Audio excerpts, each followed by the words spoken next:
Well, hello, lovelies. It's another beautiful day and another opportunity for the Drop 'em 78's Dueling Deck Dialogues of 2024 to proceed. Um, yeah, I'm in a new corner of a place where I've filmed before. Again, I am searching for the light. And so, yeah, my beautiful house that needs lots of painting behind me, and realizing that my pink shirt, these are color choices. They kind of are color choices that match the first deck that I'm going to look at. So, again, not news for some of you, but for others, the Drop 'em 78 challenge, it's going to start October 15th. There's information about it below. You're warmly, lovingly, hugely encouraged to find out more about the challenge, to register for the drop. See the link below. And, check out my other videos, check out my website, join the Mindful Tarot community. It don't cost a darn thing, but sure it'd be fun to have you play along with us.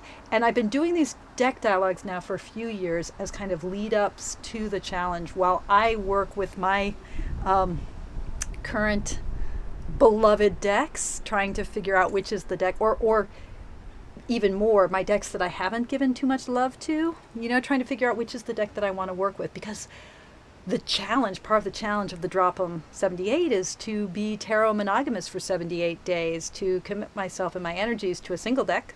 That may not be a challenge for some of you, because you may actually already just have a deck that you work with, and blessings to you.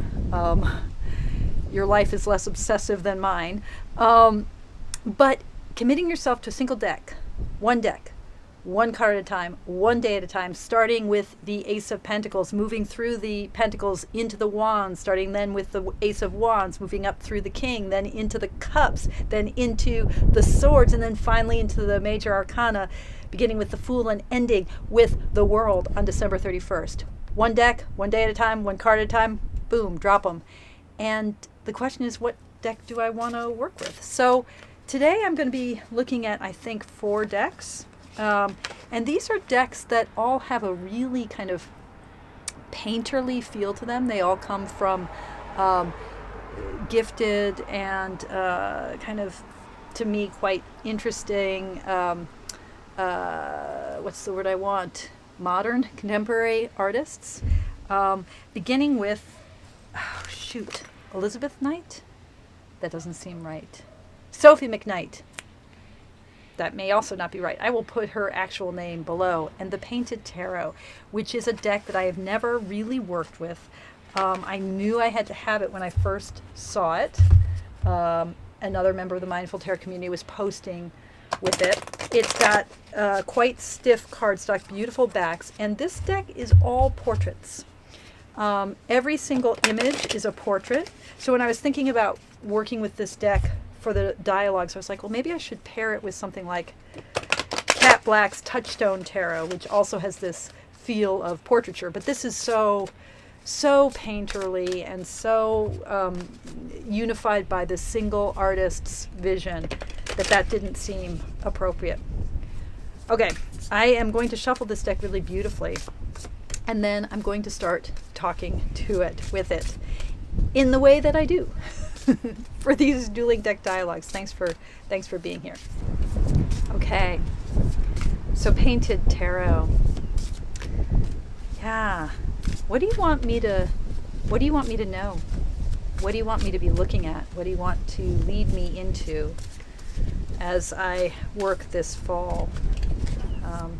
A lot of the decks I've been looking at right now recently have been delving into my fire and my air, my most recent bout of deck dialoguing, and this kind of encouragement to drop into the center of my own intuitive heart, but also grappling with, we got a jumper, grappling with some heartache. Oh, and here's the jumper. Yeah, the devil. Okay. You see how these are so portrait based, like it is, you're encountering this particular instantiation of the archetype.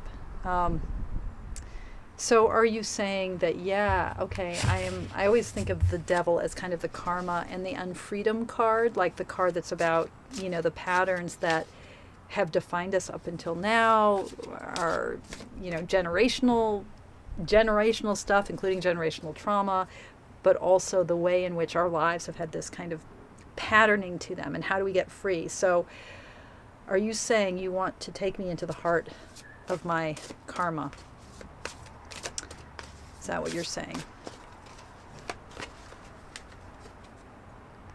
Ooh, holy cow. Oh, look at her.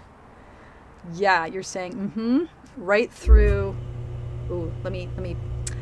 I'm filming right next to my hot tub, and the filter just came on. Okay. Holy cow. Yeah. So, yes, you're saying, look at her. She's just beautiful. You're saying, I want to take you in between the pillars. I want you to be in that field. What, you're wanting me to go into that heart of intuition? Are you saying that if I settle into the karma, settle into that habitual patterning, my own unfreedom, my own past, the thing that I take to be me, that in that place, that there's some space for the intuitive realm to emerge? Is that what you're saying? Oh, you're saying, well, no, it might not be fun. Oh my goodness, this deck. But look at those birds. So the Nine of Swords, the birds and the swords relating to each other. So there's some flight that is possible in that tight, anxious space. The figure here doesn't look so anxious, actually. I mean, this is the Nine of Swords, so it's the anxiety card, it's the nightmare card, but there's a kind of settling. So in that space, if I'm following you between the pillars, grappling with all of that, is that where I'm going to, if I allow myself to drop into that, will there be freedom then? Those birds flying away? Oh, this is the two. What is this? Oh, the Two of Swords. Okay. See the sword in her hair. Oh, wow. There may be impasse. So here we've got like a lot of swords, by the way, which were in my readings yesterday, when I was looking at collage decks. Will you help me out of that impasse? Is that what are you suggesting that you're going to help me out of that impasse? The Seven of Cups. Maybe not. Maybe I have to be in that place where I'm thinking of the Seven of Cups that came up for me, felt like a very impactful, important card when I was doing the readings with Nicoletta Ciccole a few days back. And the Seven of Cups was this kind of game of whack-a-mole with these bunnies, and the little girl's entranced by the bunny right in front of her, and you're like, there's a lot going on, and something will come up. What's right here? Am I understanding this Seven of Cups, unlike the Rider-Waite-Smith Seven of Cups, where we only see the back of the person, this person's facing us. So is there something about being in the middle of all of those swirling possibilities, that I will see something right in front of me? Am I tracking this? Ooh. Something will fall. And also rise. I mean, I'm getting this like, this is not comfortable, but something's emerging from it. These are almost all of these cards, without exception, except for the High Priestess. Whoops. Now they've all fallen on the ground. Without exception, except for the High Priestess, so that is with exception, these are not comfortable cards that I've just gotten. Are you going to be with me in that tower moment? Are you going to be there? And do you want to do this work with me, I guess, is also a question I'm asking. And you're like Queen of Wands, which is a card that has been associated with decks and with me. So yes, You are my Queen of Wands. I am Queen of Wands. This is work that we can do. Whoa. This is a great deck. Oh, this is a great, great deck. I fell in love with this deck when I saw it in someone else's feed, and then I got it, and then I haven't really read with it, or not much, and because it seemed like, oh, these are just faces. This is not going to be deep. But no, this is a deep deck. Okay. Now this next deck is also a deep deck, and in some ways this is a very well-known deck in the depths, right? Yeah, so this is, here we are in the abyss with Marie White and with the Mary L. Okay, so this is a deck that I have for a long time thought I really need to work with, and I haven't. It's sort of been sitting as, you know, I think I've considered it many times every year for the Drop 'em 78. Many other readers who I deeply admire have used it in their Drop 'em 78, and it's a fabulous deck. Obviously, but obviously it's a fabulous deck for this purpose of going deep over 78 days with a single deck. But it sort of never quite worked out to be the deck for me to use. So maybe this year will be different. And the one I'm reading with today, I have 3 copies of this deck. This is the first edition. And I thought what I would want is a matte borderless edition.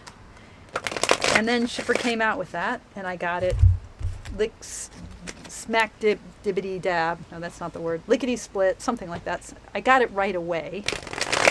And it had holographic edging. No, it had black edging. That's right. The first version of the second edition. And I didn't really like it. It was okay, but I missed the way that the colors really popped. And there's something about losing the borders that mattered. And then the cards that were changed, like the Hierophant, particularly that one, and the High Priestess, it felt like something was lost, that they had kind of made cards that seemed, the replacements that Marie White had made were less kind of confronting, but also to me less rich. And then they came out, there was a big chipping problem with the black edge deck, and so they came out with a silver edge, the holographic, and so I have them both. But this is the one that when I do work at all with this deck, I come back to the first edition. Surprisingly, since I freaking hate glossy cardstock, but this may be the one exception. This may be the one exception. Okay. Heavy energy in this deck. So I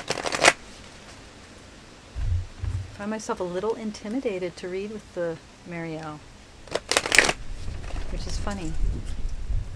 Okay. Marielle, where would you take me? How would you lead me in this challenge?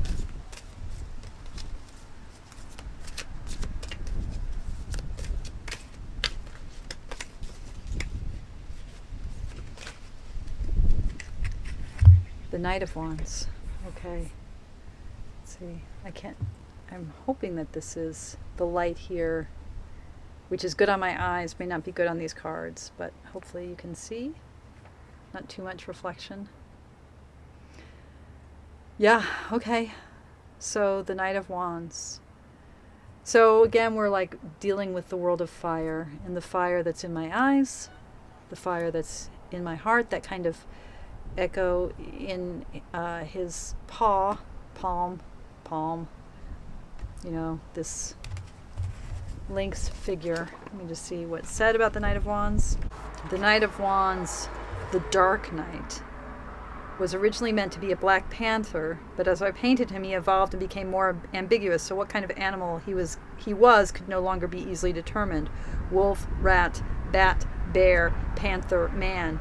He is the power of transformation and transmutation. His darkness is polar to the other nights, all of which contain some sort of feline. Conversely, he searches for light, power, energy, and he absorbs them, fills with them. Conversely, the night might not be the animal, but the lightning itself, being carried by the animal. The lightning seeking the path of least resistance, a good place to strike. Yeah, I mean, I think of this lightning as the lightning in the tower, and that makes me think of the last card I got. So that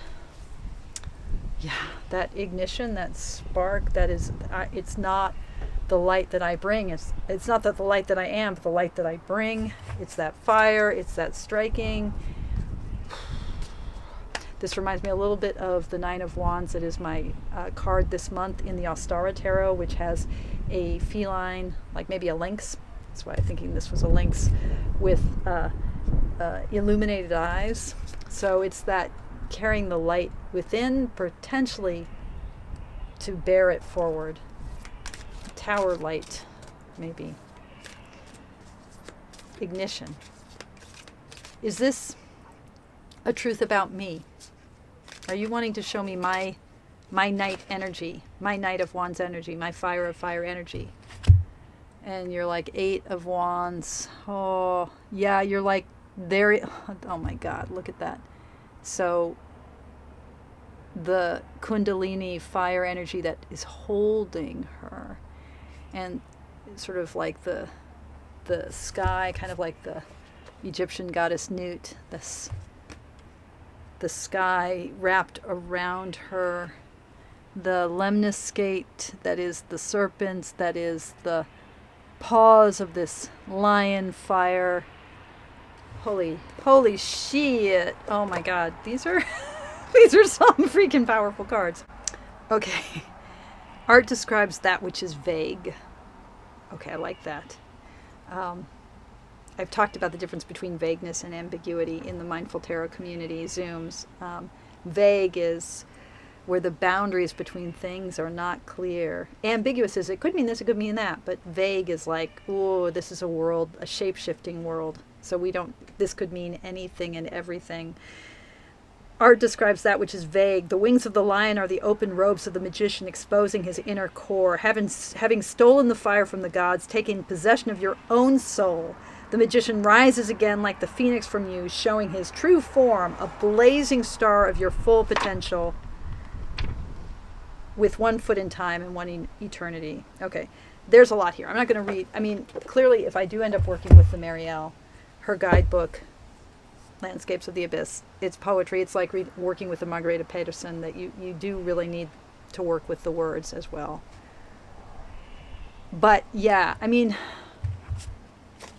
understanding what eights are to her, which may be a little bit different than my understanding of eights, but there is this kind of, I think of the eights in tarot as being kind of submission to what is not known, a kind of surrender, a kind of discipline too, like constraining ourselves to be in this world of form as infinite beings. And this Eight of Wands is like, whoa, it is all that fire. How does it exist in this world?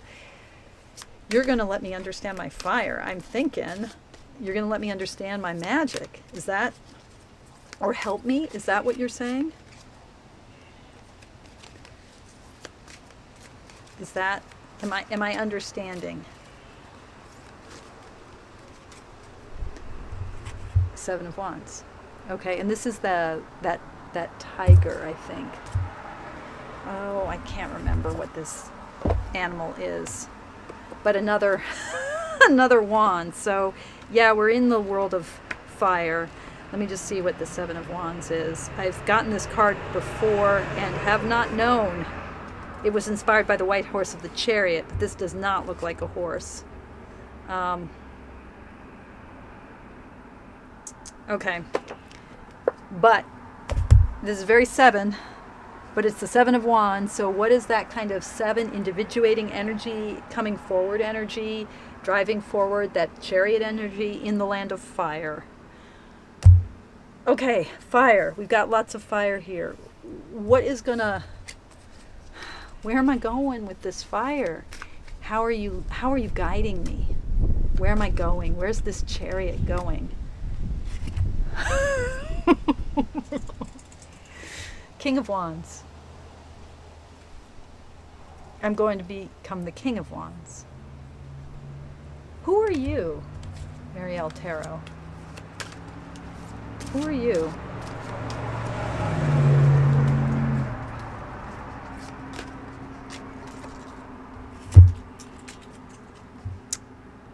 Oh, you're the Five of Swords. And there's that, I think that's a Hebrew letter Vav there. So that is the letter in the four-lettered name of God, Yud He Vav He. That's the swords in that. And you're the Five of Swords, right on your chest. All of this flight, the kind of turning point of that suit, holding this child. Am I the child here? In this, yeah, am I the child here? Okay. Queen of Cups. So my birth sign is Cancer. So I'm the Queen of Cups in some sense, but I think I'm also the child. Let me just take a quick look at the Five of Wands, just to get a quick, Five of Swords, not a Wands for once. The word, the Logos that created the world, did not create a world of gibberish, but a world of poetry. All of the fives carry with them the element of challenge and suffering. How you will deal with this challenge and suffering with this card is through intelligence and strategy, reason, civilized discipline, and philosophy. You also have a muse and protectress in the patron of these things, Athena or Owl, or your own reasonable, balanced spirit that can look at things from a higher, slightly more detached perspective. So,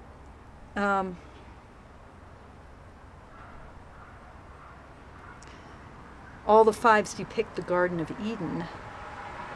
The Five of Swords is Eve, life, and the Five of Discs is Adam, earth. That's super interesting. They are the body and the soul, and their wedding will make the child held by the Five of Swords. So this is Eve.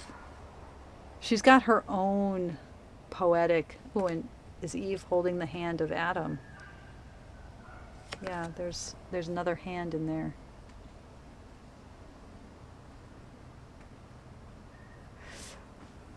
Athena energy.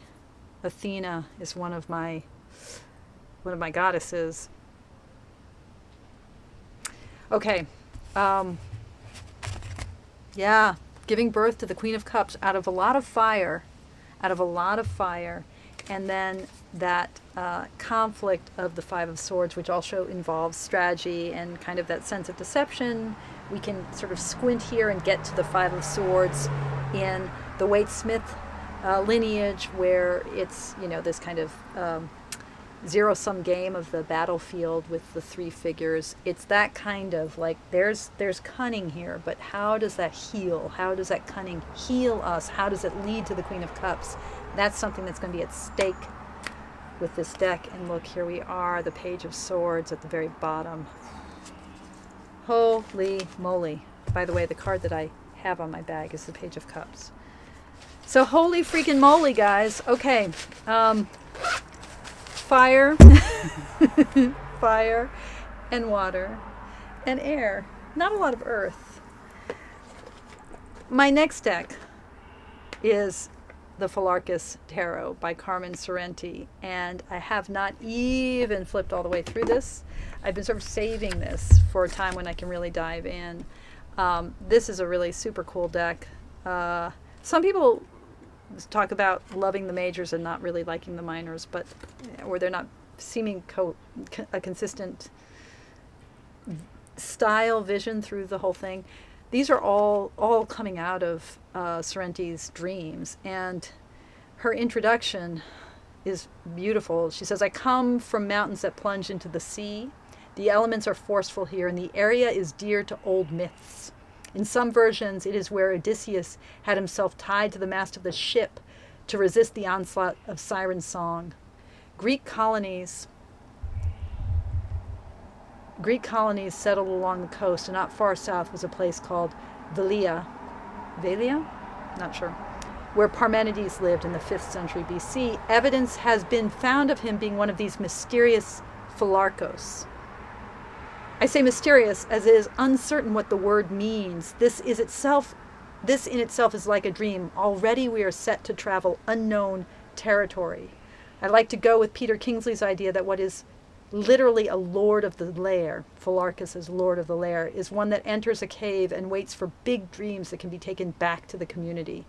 The practice developed into the healing dream temples dedicated to Asclepius and the snakes. So I love this link to Greek myth and this sense of this deck as being, as coming out of the artist's own dream work, her own dreams, and also as it being a place like taking us into the cave to dream the big dreams and then bring those dreams into the community. This is this is the thing of art, right? I mean, art are these dreams down in the depths, that high priestess place. And can the tarot take us there? These are the backs of the cards. I'm not always a fan of backs that are themselves images, not because they're not reversible, but because I don't know, it just seems sort of awkward. Talk about awkward. I just dropped a bunch of cards. Okay. Yeah. So, Pholarchos Tarot. What do you want me to see? What do you want me to grapple with? Where do you want to take me?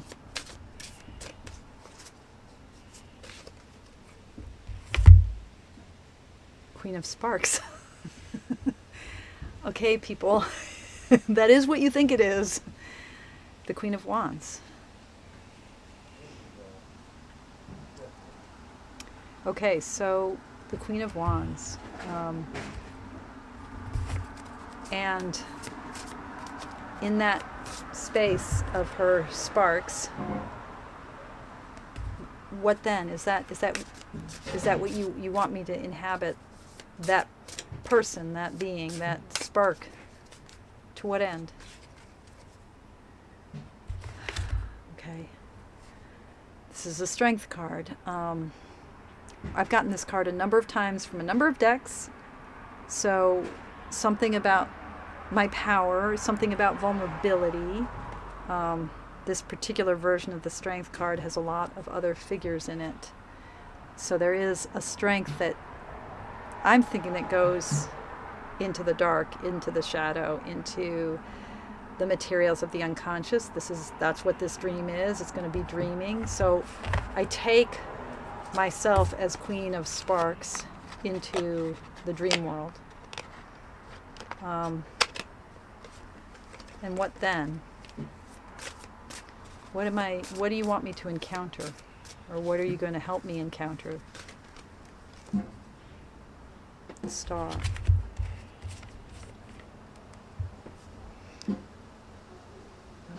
So faith, hope, truth, divinity, the heavens, the triple goddess, my own goddess nature, goddess, yeah, that which guides. Okay, are you, wow, so a mystical journey, a spiritual journey. A spiritual journey. Six of Coral. So this is the Six of Cups. Yeah, something about childhood. Cooking Soul, Essential Quest, Incarnation, Soul Song Map. I'm looking at right there. There's an alchemy here. This deck has a lot of alchemy in it. There's a playfulness. Yeah, so an alchemy. Let me just see if there's something in the guidebook that I should encounter from the Six of Cups. Six of Coral.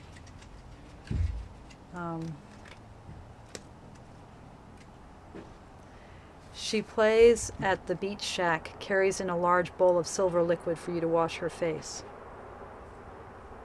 She then announces with such glee about the moon and all her magic, and she knows you know, the children of the sun, balancing beauty in the middle of each suit, and here, a gift of water.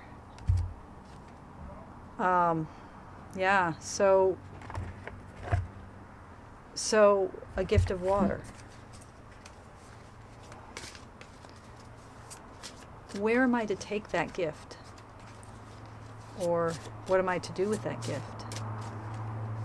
That gift of water. Oh, devil. Okay. Oh my God, that is a fucking horrific devil card with the peacock. So pride, also Juno, Hera, eating, being devoured. Okay, there is some, I mean, I hate this phrase inner child, but there's some like old child trauma. Again, did not have a traumatic childhood, but my parents were German Jewish refugees. There's some generational trauma back there, and something that I got to go down into. Okay. Wow. See how these like decks, they're all saying the same thing. They're all going the same place. It's really, it's just uncanny and magical and incredible. I feel like what else? Queen of Cups. Okay. So this is a route from Queen of Wands to Queen of Cups. And that's one way to understand what you're showing me. This is this movement. Okay. Whoa, Pholarchos. What do you guys think? There's a lot here, huh? Final deck. This is a deck that I really wanted, and it was out of print, and I couldn't find a copy. And then I thought I had a copy, and it was, it got sold. And then I was like, okay, am I going to spend a lot? What am I going to spend? And then I got another copy, and it was like $60, so it was a little bit more than, I wanted to spend, but it was totally, totally reasonable. And I bought it, and it was the Japaridze Tarot, and like 6 months later, US Games reissued the deck. But it's, it's okay. So I have the first US Games edition of this deck, Nino Japaridze's Tarot, surrealist artist. She's, and I don't read with it. I haven't really read with it. I haven't really worked with it. It's a deck that I wanted so badly that I wept literally when I got it, because it was so beautiful. It was so much as beautiful as I thought it would be. But then I just didn't end up working with it. So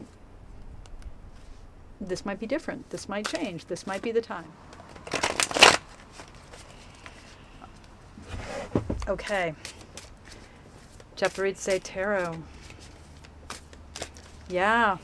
What do you want me to see? Yeah. What do you want me to see?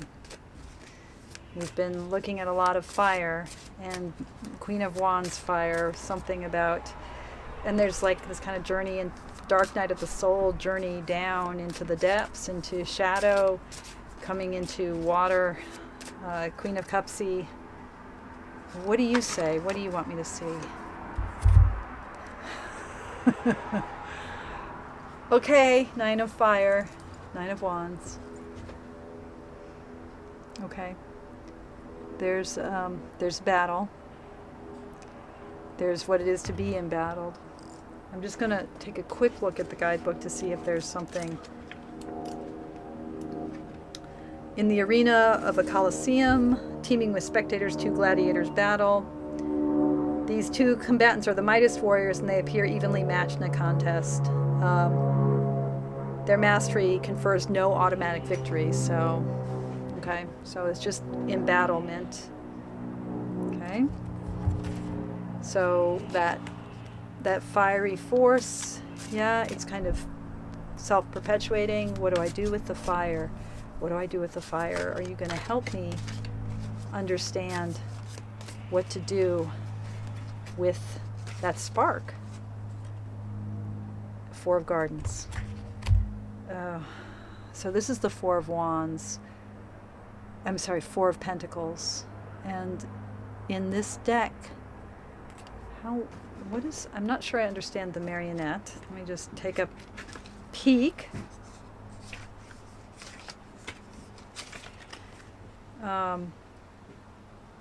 The imagery brings to mind themes of control, particularly self-control, as well as complacency and avoidance or resistance to change. So, control, manipulation, resistance to change. How